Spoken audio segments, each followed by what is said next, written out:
Feminism. It's a word that divides opinion. I myself am no stranger to voicing my own opinion when it comes to it. Named Merriam-Webster's 2017 Word of the Year, feminism is defined as the theory of the political, economic and social equality of the sexes. Feminism of the 60s fought for women's sexual liberation, but it can sometimes feel like contemporary feminism is over-politicising women's sex lives and over-policing them. For some, feminism is a movement for women's freedom, away from the trappings of sexist stereotypes. For others, contemporary feminism has turned into little more than a fashion statement, with no bearing on most women's everyday lived experience. Following #MeToo, the viral sharing of women's experience sparked by the Harvey Weinstein scandal, feminism has enjoyed a renewed fame. But you might be surprised to find out that a recent YouGov survey put the number of women identifying with feminism at just 34%. And the Fawcett Society, a feminist campaign group that is well known, put it at 7 to 9% of women identifying with the F word. So what is it? What is it about contemporary feminism that isn't washing with most women? I've come to ask someone who does subscribe to contemporary feminism, outspoken journalist and author Rebecca Reid. Okay, Rebecca, let's talk about the F word, feminism. Tell me why you identify as a feminist today. Major reason I identify as a feminist is that I believe in the sort of definition of it, which is that we believe in the equality of people regardless of their sex or gender. Well, because some people argue that it's putting women above men, but is that kind of misconception of feminism? Yeah, there's a very right-on phrase, which is that when you're used to dominance, equality feels like deprivation. I think some of it is that there's a misconception that feminism means hating men or being against men, and that's really, well, if that's your feminism, you're doing feminism wrong. And also I think there's a perception that feminism's very angry, it's very militant, it wants to ban things. There's also a perception that feminism hates sex, that it hates fun, that it hates short skirts, and that's certainly not my experience of feminism. I think there are probably more people who live their lives in a feminist way and agree with a lot of the ideas of feminism than call themselves feminist. What would you say are the key points that feminist politics argues for today? Sexual harassment and in the workplace. Childcare is a massive one. I mean, that's the pay gap's a thorny issue, but the pay gap that is most accepted is the pay gap between women with children and women without children. And the fact that having children tends to scupper your career is a major feminist issue. There's also a lot of my feminist contemporaries, and myself included, feel that one of the big things for feminism is male mental health. Because we believe that the system that oppresses women also oppresses men, and that a lot of the issue with the criminal suicide rates in this country are born of men being obliged to be tough, strong providers. And how would you respond to the argument, I think an argument that I've made when we've had discussions about this, that feminism is seen as a kind of middle-class club, that it only serves the interests of a certain section of society? So I think that's a really interesting point, and my frustration, actually this isn't something that you do, but I've heard other people suggesting that working class women are much tougher and they don't care about having somebody stick their hand down their top on a night out because they're tough. And there's this sort of characterisation of working class women like they're all Nancy from Oliver, and they're all sort of tough and bawdy and running around in corsets and not caring if people treat them badly. And that really frustrates me, because whether you are aristocratic or you're living on the breadline in an inner city council estate, either way you have equal right to not be sexually assaulted. And I think it bothers you as much that either way you're not tougher because of where you come from. I do think that feminism does have a problem with being too white and sometimes too middle class. I think the main problem is that we've seen from the statistics that came out last week, the majority of journalists are middle class. So the majority of the writing that's done about feminism is done by middle-class women. In theory, feminism should help women who don't have much money more than anybody else, because it should be creating a situation where you can both work and have a family, which is probably the greatest problem facing women. But in practice, it can often be more about allowing beautiful white women to put pictures of themselves in bikinis on Instagram and hashtag it feminism? Why aren't more women on the boards of FTSE 500 companies? But actually we should be thinking about why aren't women who are working in low-skilled jobs being paid better and having better working conditions?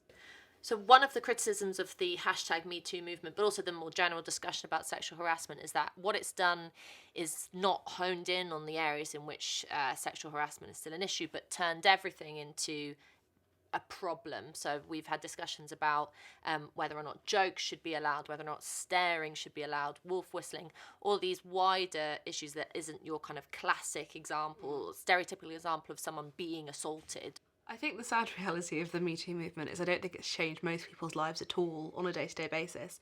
Sometimes these things are over-reported. So this week I read an article that claimed that handshakes were going to be banned in the workplace, and actually what it turned out is that somebody who ran an HR company had suggested that that might happen.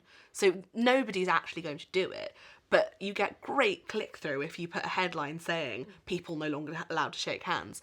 I don't think we're having a moral panic at all. I think what we're having is an overcorrection in the wrong direction.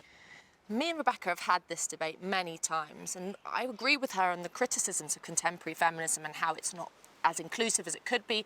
But on the positive side, especially when we talked about hashtag #MeToo, I just do not agree that it hasn't changed much. I think the problem with contemporary feminism is, at its heart, it's asking women to be afraid of sex and afraid of men.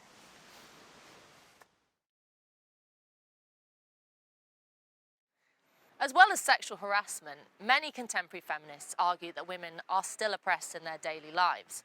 From sexist comments in the workplace to the gender pay gap, apparently this negatively affects women's career choices. But are we really still oppressed by men?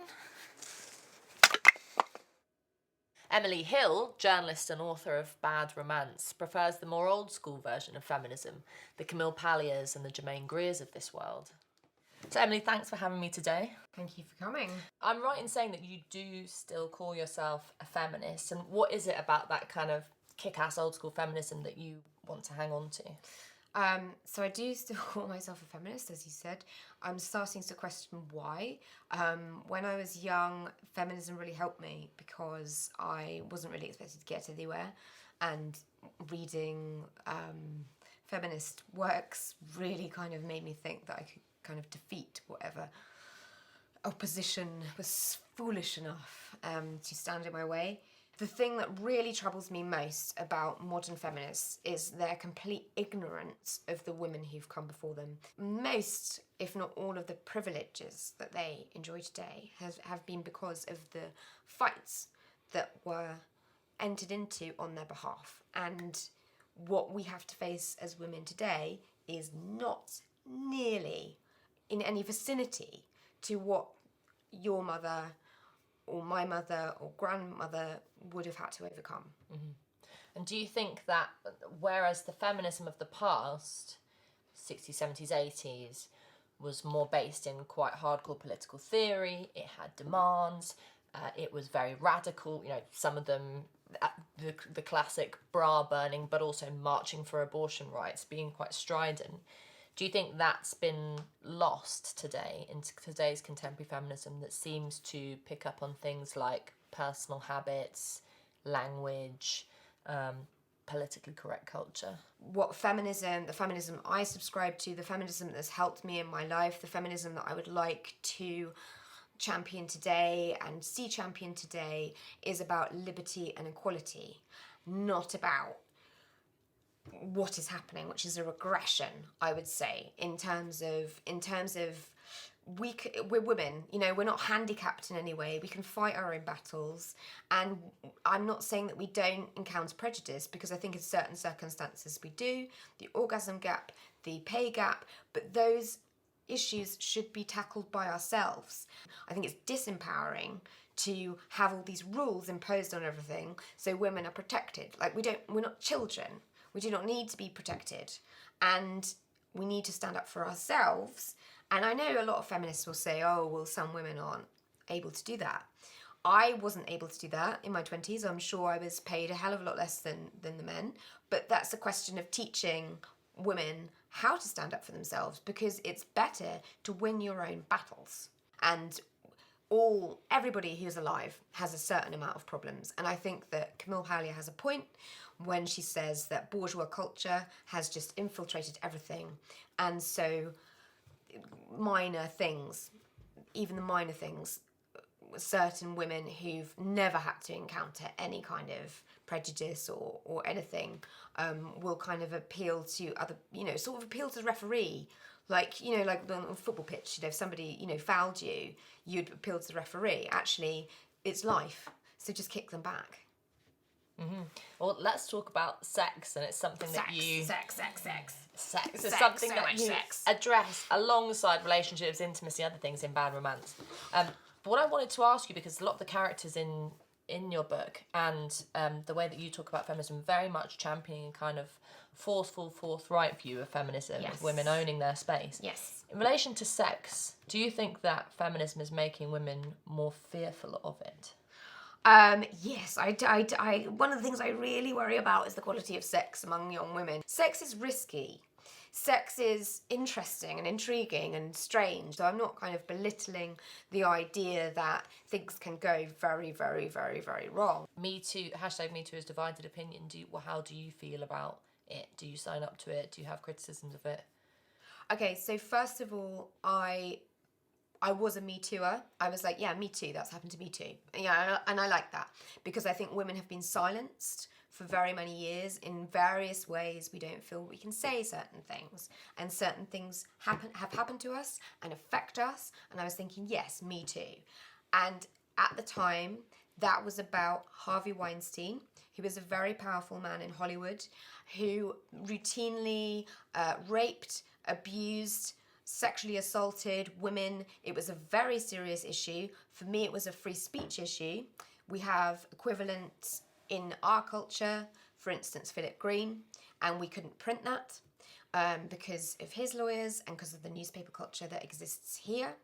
But my problem with Me Too is it's gone from this very serious discussion of actually the really harmful, nasty stuff that has happened to women, that women have been silenced about, into more trivial things where a kiss has gone wrong, a pass has gone wrong. I don't agree that men should force themselves on women in any respect whatsoever. That's not what I'm saying. But what I am saying is a clumsy pass is something that you should deal with yourself. You should say, I don't want that. Stop it. Knee him the balls, if possible. I'm not saying he doesn't get away with it, but you should do that yourself. And just Me Tooing people, and it's ultimately, this is the whole problem I have with modern feminism as it is. It's disempowering. What aspects of contemporary feminism do you think is encroaching on women's ability to be assertive? Is it the kind of obsession with body image? Is it the panic about sex? Is it the idea of the kind of men step aside so that women can, get a leg up? I just think contemporary feminism is all about rescuing women. So that's my main problem with modern feminism. I don't understand it. I don't understand why I walk into Waterstones and I find this table of feminist books and the first one says feminists don't wear pink and other lies. Who gives the flying fuck about pink? Nobody cares about that. That's not a feminist issue. I worry about young women today reading the dross that masquerades as feminist thought and ultimately thinking, well, I'm a victim, I can't do anything, or what am I going to do? Oh, woe with me, How is that helpful? I think that we're winning, I genuinely do, and I'm not ashamed of that, and I think it's kind of glorious. I've come to meet a group of young women to find out whether or not they think feminism is still relevant. So, according to contemporary feminism, women are still oppressed by men. We're threatened by men. Men keep us down. Do you think that is the case in general? Definitely. Because it is still a man's world.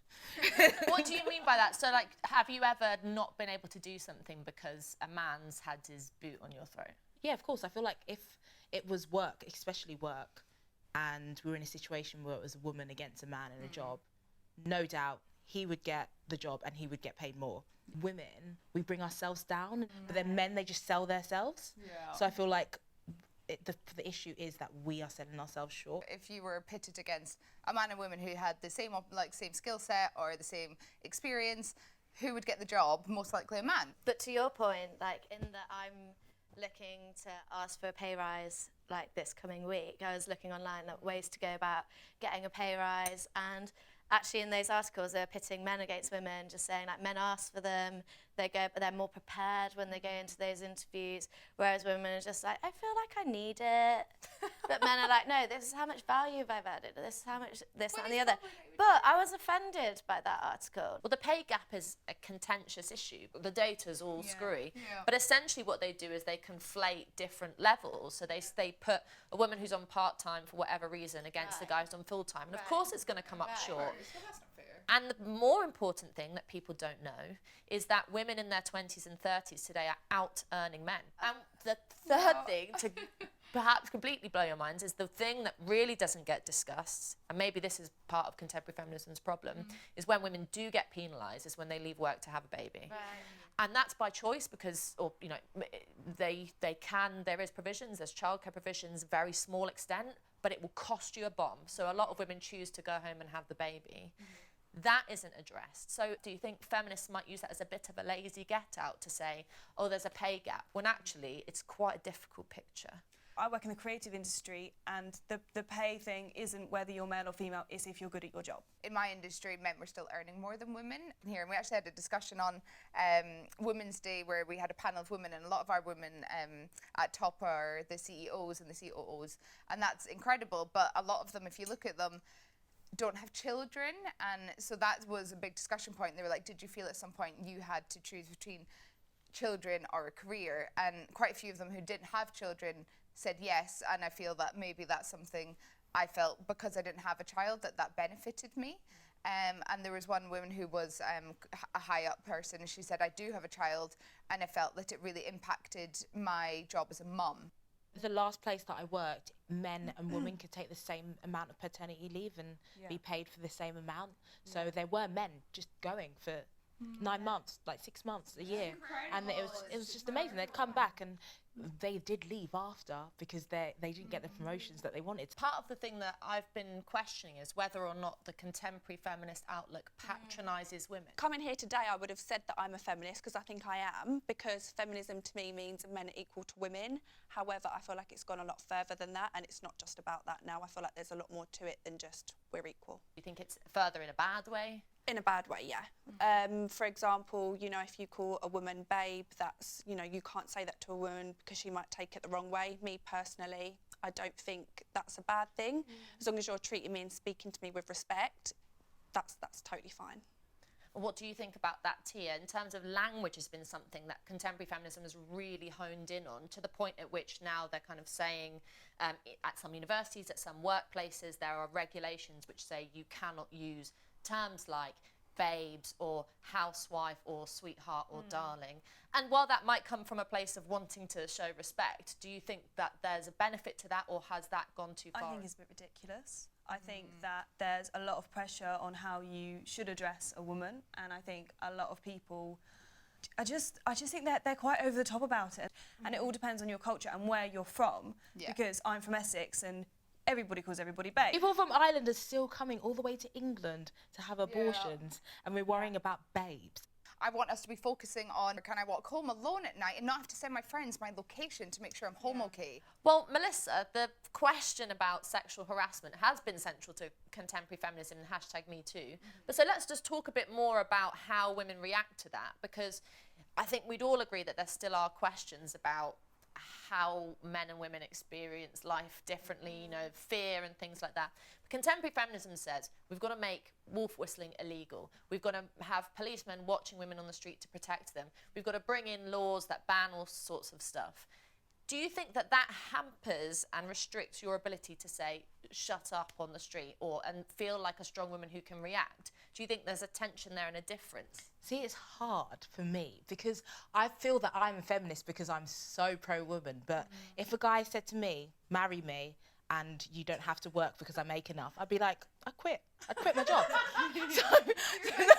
so I think it's so, wolf whistling is bad, but sometimes I love it. Yeah. I love it. Sometimes I love it. I think it If I know I'm it looking... belittles me, it demeans me. Like, Yeah. I think it What do you think, Charlotte? I'll say that to my friend. I'll be like, oh, I got wolf whistled, motherfuckers. Like, I don't like them. That was Yeah, bad. I get angry but about then, it. actually, in myself, I'd be like, yeah, I look good today. Like, there are bigger things to worry about than a creepy man who wants to do a wolf whistle. Like, there are bigger things going No, on. but I agree to that point. I do think, obviously, there's the bigger issue, but by It's not right encouraging by that, any it's means, just yeah. encouraging that But there should be behaviour a in law man. about it. There should be a law that says this shouldn't No, I don't happen. think Hang on, why shouldn't there be a law? Because we're big enough to sort it out ourselves. Yeah. Yeah, I Like, don't think there's- I've got a head on my neck. Like, I'm navigating this life myself. I don't need that white guy in a suit to decide that for me. I'm strong enough. And Thank you feminists very are saying that they're strong, independent women, but they feel like they need someone to look after them. I feel like it's kind of contradicting Yeah. themselves They a need a little law. bit. They need a law to look Like, after if you're a them. strong, independent woman, tell Say them to fuck something. off. Yeah. Well, Melissa, you said that you sometimes enjoy wolf whistling. I mean, that will get you kicked out of some feminist groups that I know. But do you think that shows that there's a problem with contemporary feminism? It's quite narrow, so you have to be almost like the right kind of woman, the right kind of feminist, which sometimes can be a bit down on sex. I think it's because I come from like an African background where Yeah. men rule. You have it too because you come from your Yeah, my dad's family like- are quite your dad's traditional, king, yeah. And well, not king, but you know what I mean. Yeah. But I don't know. I kind of like the feeling of a guy just like looking after me. Like I'm a strong woman, and I will kick as much Yeah, as but I what can. about fancying you? What about like looking at you and being like, yeah, I want to fuck you? How does that make you feel when you walk down the street and that happens? I'm like, yeah. She bitch. loves it. She absolutely loves it. I'm good today. But let's push this a bit further. So, but do you think that which is your private choice, right? That's your personal life. Yeah. Do you think that should be politicised, or do you think that feminism should get on with, or a women's movement, whatever it's called, maybe it won't be called feminism in the future, should get on with dealing with other things that are bigger than you, rather than just being like, this isn't, you're living your life the wrong way. I think the thing is as well, like the thing to focus on is it always depends on the woman and how she reacts to different things, because you know, like some women are a lot more confident than other women, and I know that if I was walking down the street and somebody approached me, I wouldn't be able to hold my own, and I can admit that, and you know, my self-esteem and my strength wouldn't be enough to help me in that situation. So I think they need to focus more on maybe not bringing out laws, but just showing what the stigma is and advertising it everywhere. You know, you've got public transport, you've got social media, you've got things, you know, obviously you've got the Me Too movement, but they need to do more to say what is right and what is wrong. And I think that would be a really good start, to be honest. There are some very fundamental things that women still get held back on. Abortion is one of them. I mean, in law, we have the 1967 Act, which allows us to have an abortion on the sign-off of a doctor. In law, women's bodies are not their own. None of us own our bodies. That's something that can be, that's something that can be very quickly changed tomorrow.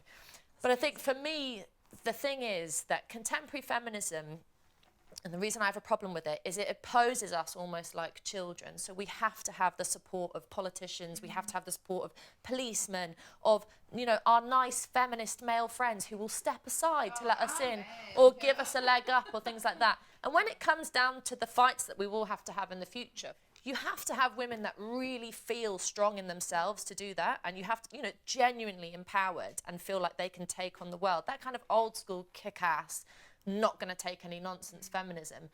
I worry that we've lost that, and instead what we're saying to women is, when you go out, be afraid because men are waiting around the corner. When you go into a club, be afraid because if someone grabs your ass, you will fall in a heap and you won't be able to deal with that. When you go to work, your boss is going to be sexist, so be afraid. It's just so much fear.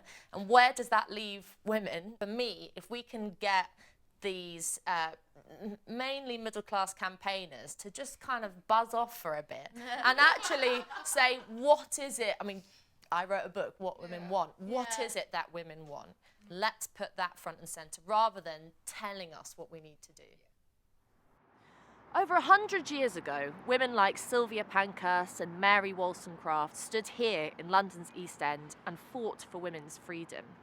Now, I've spoken to women on all sides of the debate in relation to feminism, but I think my problem with contemporary feminism is that too often it feels like it's arguing for women to be safe and protected and not to argue for us to be free. Now, safety and freedom are two very different things. But women still do need to fight. We need to fight for our abortion rights, which are still restricted in this country and across the world. We need to fight for better provision of childcare. And yes, sometimes we still do get catcalled, and that's wrong. But instead of contemporary feminism or victim feminism, what about freedom? Now that is an F word I could get on board with.